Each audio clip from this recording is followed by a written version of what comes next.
with the parts that you get from the slabbing attachment, you'll get this piece of angle iron, and the piece of angle iron's got 2 grooves cut across it. They're on a 10-degree angle.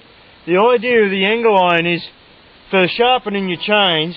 What you can do is, if you've got some old chainsaw bars, drop that bar into your vise, put that into the vise as well, clamp the whole lot together like that, put your chain in there, and you can use these angles to give you 10 degrees. Or you can buy one of these chain sharpening jigs that we manufacture. The chain sharpening jig is fairly handy because you don't need a vise. All you need with this is the actual rail on the mills. So you drop that down onto the rail like that, lock it into place with the little T-bolts, undo and lower the bottom bar, fit your chain onto it, just simply drops down into the grooves, undo this little T-bolt here, until it's firm, not tight. You don't want it too tight, just nip her up like that. And this also has that piece of angle iron on the side of it here, so that you've got your 10 degrees for sharpening. We've found that a 10-degree angle across the top plate is the ideal angle you're looking for. Now on a chain you have a top plate, you also have a side plate. The top plate, the angle that you file into it is determined by how you position the file. The side plate, the angle that's filed into the side plate, is generally determined by the size of the file that you use. And with this chain here, this is a 404 chain. They recommended around 85-degree hook angle or angle on the side plate. So to achieve that angle on the side plate, use the right size file, which is a 732, and that'll just fall into place for you.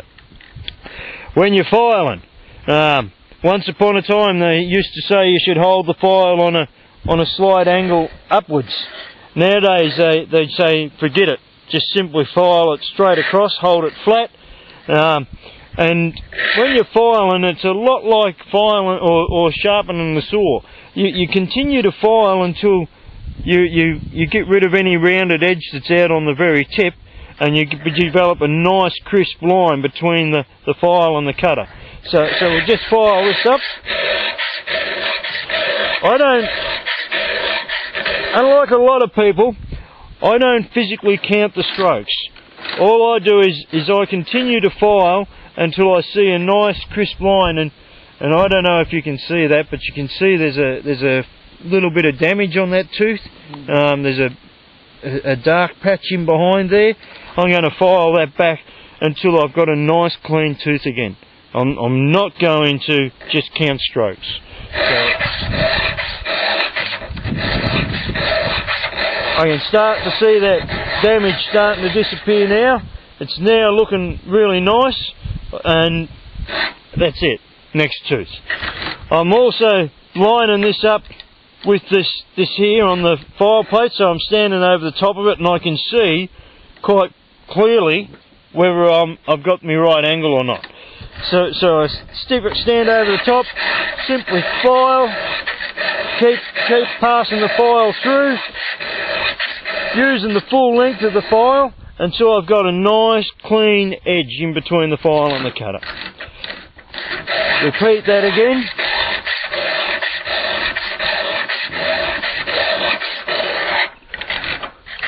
When you're filing this, if you're a little bit out on your angles, you know, if one of them's right on 10 degrees and the other one's 12 degrees or even 15 degrees, she'll still cut for you.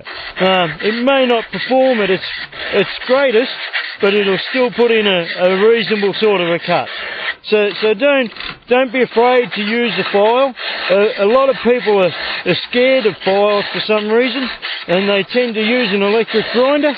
The electric grinder, if you're inexperienced with them and you start using an electric grinder, it's very easy to heat the tooth up, and once you heat the tooth up, it becomes very brittle, and the tooth wears back very quickly, and you find yourself sharpening on a more regular basis if you're using an electric grinder than what you are using a hand file. So a little bit of perseverance with a hand file and you'll find that you'll very quickly become quite good at sharpening chains. Don't worry too much about the angles being the same. Just concern yourself more with having a nice sharp edge. And it's just a matter of filing until you see that nice crisp line across the top. The area that I find a lot of people neglect when sharpening their chains is the depth gauge. And the depth gauge or raker, depending on what school you came from, is probably the most important part on the whole chain.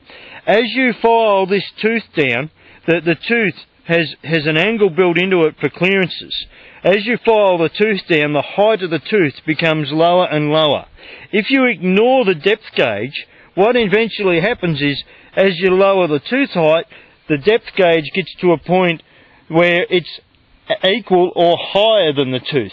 Now, as this thing rises and that lowers, what the depth gauge actually does is determines how much you take out in any one pass.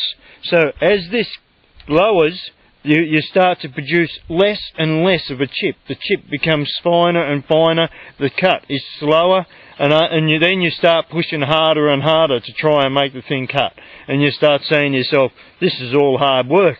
But if you spend a little bit of time maintaining the depth gauges, you will find that there is very little to no effort in cutting slabs. The hard part is moving the slabs after you've cut them. So in your kit, you have a depth gauge. It's a Carlton Philo plate. The actual size of the plate, or the number on the plate, is 40408. So with the Philo plate, you've got this piece here and that thing that looks like the tooth, and you've got that hole there. Those three things there, forget them. Don't exist. You're not interested in them. They mean absolutely nothing to you. All you're interested in this is the funny looking little cricket bat and these slots here. In fact, you're only interested in the A. Ignore the B. You don't want to have anything to do with the B. So all you do with this is you drop the cricket bat down onto your tie strap.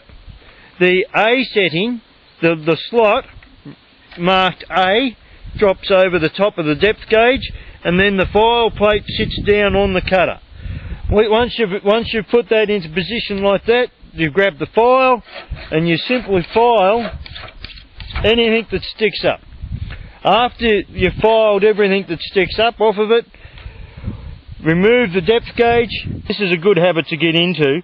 Just simply put the file down on the tie strap and roll the front of it.